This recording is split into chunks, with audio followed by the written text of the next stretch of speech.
En este video continuaremos creando la máquina de estados con GDScript. Para empezar, nos dirigimos al script de StateMachine, que creamos en el video anterior. En este script crearemos la máquina de estados, así que agregaremos las siguientes variables. En la primera variable, guardaremos el nodo principal de este árbol de nodos. En este caso, el nodo owner es el nodo player. Así que con esto, estaríamos conectando la máquina de estados con el nodo player. Ahora necesitamos conectar la máquina de estados, con los estados, y debemos tener un estado activo por defecto. Así que para hacerlo, usaremos la siguiente variable. Como recordarás, podemos tener varios nodos que guarden un estado. En esta variable guardaremos la ruta del nodo con el estado inicial, es decir, el estado que estará activo por defecto. Como es una variable ExportNodePath, podemos seleccionar la ruta del nodo desde el editor y almacenarla en esta variable. Pero como aún no hemos agregado los estados, dejaremos esta variable así. Una vez que tenemos la ruta del nodo, podemos acceder a ese nodo usando la siguiente forma. Y cuando hemos accedido a ese nodo, lo guardamos en una variable llamada state. Así que en esta variable, guardaremos el nodo o el estado actual. O dicho de otra forma, aquí guardaremos el estado que se está ejecutando. Ahora agregaremos las siguientes variables, para hacer pruebas mientras se ejecuta nuestra máquina de estados. La variable debug sirve para que podamos mostrar mensajes en la consola sobre el estado actual. La siguiente variable sirve para que mostremos un mensaje en consola, con todos los estados que se hayan ejecutado. Como puedes notar, estas dos variables tienen export, así que puedes modificarlas desde el editor.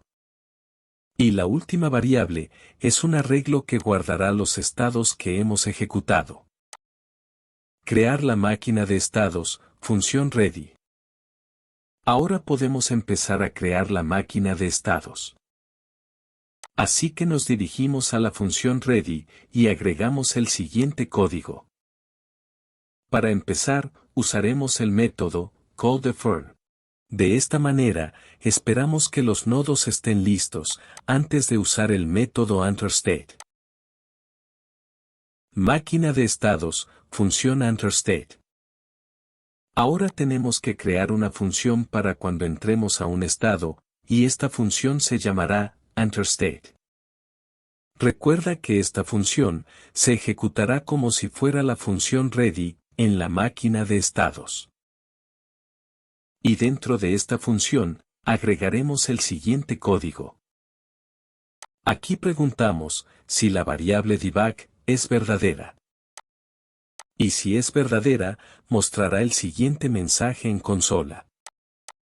En este mensaje, mostrará el nombre del nodo dueño. Después mostrará un mensaje, donde dice que está entrando al estado. Y finalmente, mostrará el nombre del estado, al que está entrando. Ahora viene lo más importante. Vamos a asignar variables a los nodos que tienen los estados. Así que empezaremos agregando el siguiente código. Como puedes ver, aquí estamos usando el nodo que se encuentra guardado en la variable state.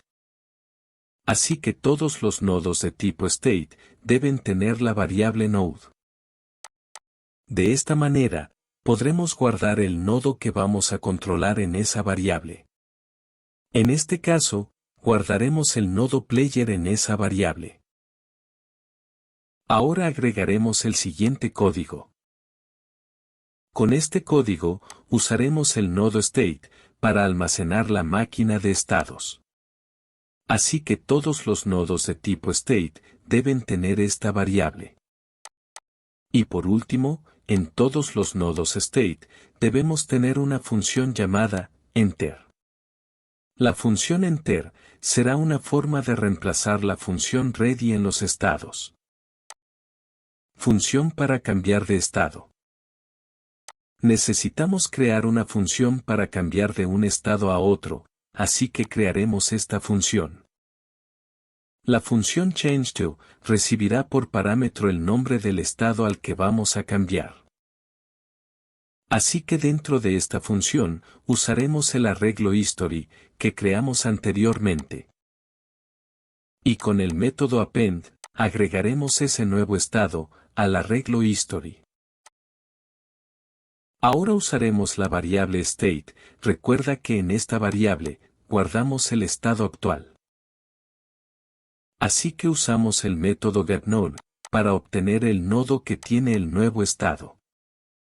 De esta manera, cambiamos el estado anterior, por el nuevo estado. Ahora agregaremos el siguiente código. Con el método andRestate, asignamos las variables al nuevo estado, como lo vimos en el ejemplo anterior. De esta manera, ya hemos cambiado a un nuevo estado, con las nuevas variables y métodos. Con el siguiente código, preguntamos si la variable trendHistory es verdadera. Y si es verdadera, entonces mostrará el historial de estados en la consola. Sobreescribir los métodos principales. Ahora vamos a usar una técnica para sobreescribir los métodos que Godot trae por defecto. Por ejemplo, en la función --process agregaremos el siguiente código. Con este código, preguntamos si el estado tiene el método process. Aquí debes notar que este método process no tiene el guión bajo al principio de su nombre.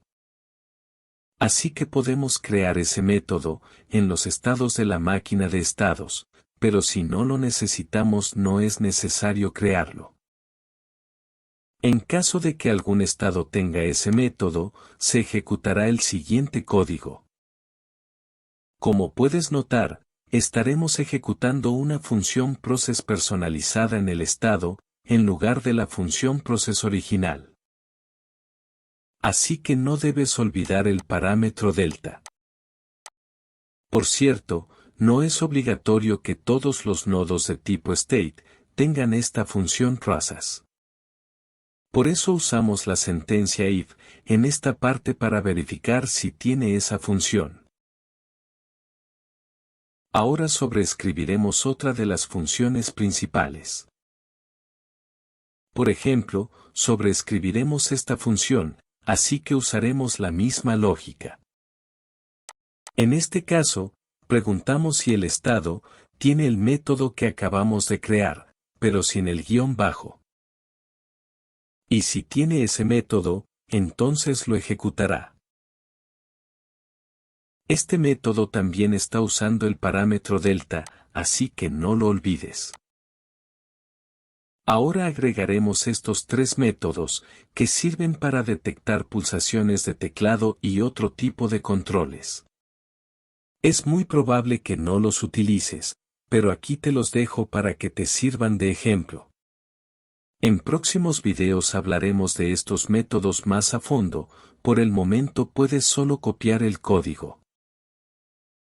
El primero, es el método --input, que recibe un evento por parámetro.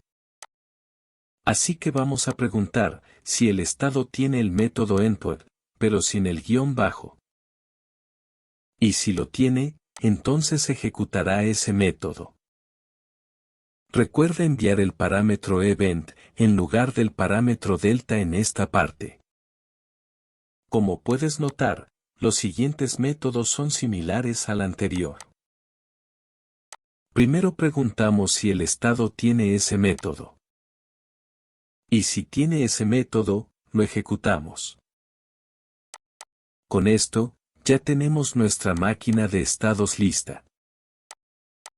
Así que si quieres agregar otro método de Godot, solo debes hacer lo mismo, sin olvidar los parámetros. Ahora solo falta crear los estados, pero eso lo haremos en el próximo video. Suscríbete si buscas más tutoriales y cursos sobre videojuegos. O deja un comentario si necesitas un tutorial en especial.